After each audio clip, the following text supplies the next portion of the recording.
नमस्कार मैत्रिणींनो, आज आपण पाहणार आहोत झणझणीत टोमॅटोची चटणी। आता बऱ्याच जणांना टिफिनला देवावं लागती चटणी शाळेच्या डब्यामध्ये टिफिनला, त्यामुळे ही चटणी नक्कीच करून पहा। सर्वप्रथम मी 7-8 टोमॅटो घेतलेले आहे, ते स्वच्छ धुवून घ्यायचे आहे। त्यानंतर बारीक बारीक कट करून घ्यायचे आहे आणि बारीक बारीक कट केल्यानंतरही तुम्ही परत स्वच्छ पाण्याने धुवून घ्या, कारण त्याचा आंबटपणा सगळा चालला जातो आणि चटणी आपली आंबट लागणार नाही। असे बारीक बारीक बघा कसे छान असे कट करून घेतलेले आहे। आता टिफिनमध्ये आपण पतली भाजी नेऊ शकत नाही, त्यासाठी आपण सुकी भाजी न्यावी लागते, त्यामुळे आपण ही चटणी नक्कीच करू शकतो। छान अशी चटणी करून घ्यायची आहे। त्यानंतर मी तावा ठेवलेला आहे आणि थोडेसे शेंगदाणे गरम करून घेतलेले आहे।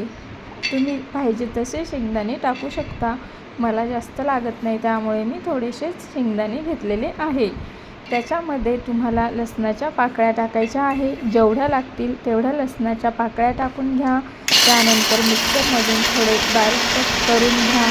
आपल्याला जर ठोसर पाहिजे असेल तर ठोसर करा, बारीक पाहिजे असेल तर बारीक। मला बारीक लागते त्यासाठी मी बारीकच करून घेतलेले आहे, बघू शकता तुम्ही। त्यानंतर कढई ठेवली, त्याच्यामध्ये थोडंसं तेल टाकलं। आपल्या जर जास्त पाहिजे असेल तर जास्तही तेल आपण टाकू शकतो।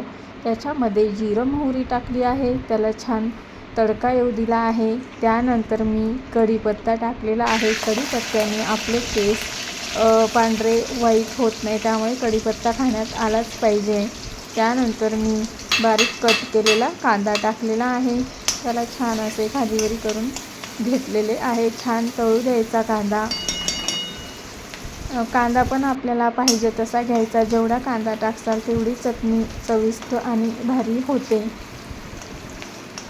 आता कढीपत्ता काही काहींना आवडत नाही, पण खाण्यामध्ये कढीपत्ता गेलेला खूप चांगले असते। त्यानंतर आपण ती पेस्ट बनवली होती शेंगदाण्याची, ती टाकून घ्यायची आहे। तिला पण छान असं परतू द्यायचं आहे, तरी छान येईल। छान असं परतू दिल्यानंतर मग गॅस थोडा कमी आचेवरच ठेवायचा। त्यानंतर आपण त्याच्यामध्ये आपल्याला पाहिजे तेवढी चटणी टाकायची आहे। त्यानंतर मसाला टाकून घेतला आहे आणि हळद टाकून घेतलेली आहे, हळदी ओके। आणि त्यानंतर चवीनुसार आपल्याला पाहिजे तेवढे मीठ ॲड करायचे आहे। त्यानंतर परत त्याला छान असे तरी येऊ द्यायची, छान असे हलवून घ्यायचे आहे। त्यानंतर कट केलेले बारीक बारीक टोमॅटो टाकून घ्यायचे आहेत।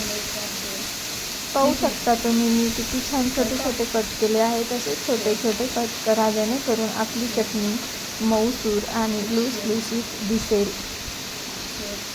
त्यानंतर सगळे टोमॅटो स्वच्छ धुवून टाकलेले आहेत। त्यानंतर छान असे पॅनमध्ये खालीवरी करून घ्यायचे आहे। माझी कढई थोडी सॉफ्ट झाली, त्यामुळे ती थोडीशी हलती।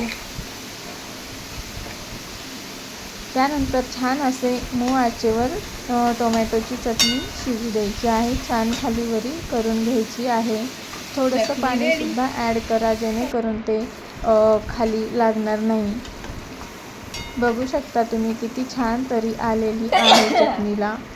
मुलांच्या डब्यात किंवा ऑफिसला तुम्ही ही चटणी नक्की देऊ शकता, जेणेकरून त्यांचा ऑफिस बॅग आणि मुलांचं बॅग अशी खराब होणार नाही। जर तुम्हाला माझे व्हिडिओ जर आवडत असतील तर नक्कीच मला लाईक शेअर सबस्क्राईब करा, आणि असेच नवनवीन व्हिडिओ पाहण्यासाठी बेल आयकॉनला नक्कीच क्लिक करा। तुम्हाला माझा व्हिडिओ कसा वाटला मला कमेंट्समध्ये नक्की सांगा। धन्यवाद।